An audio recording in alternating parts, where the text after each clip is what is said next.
It's munggo time! Yan, nag-request yung anak kong lalaki na munggo na lang kasi nagtatanong ako sa kanila kung anong ulam nila. So, sabi niya magmunggo naman tayo. Hindi naman Friday ngayon, pero pwede naman magluto anytime kahit hindi Friday. Diba? At ayan nga dyan, ang sarap ng aking munggo. Nilagyan ko siya ng daing, guys.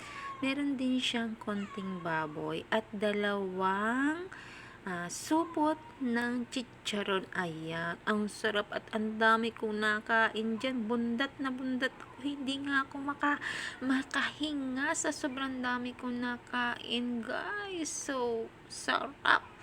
Iba talaga kapag sariling gawa, sariling luto, unlike kapag bumibili ka lang. So guys, thank you so much for always watching my all videos. Thank you, thank you. Ayan yung daing na sinasabi ko sa inyo. Oh, ayan, 'di ba? Ang sarap ko, sobra. Ang dami kong nakain. Thank you.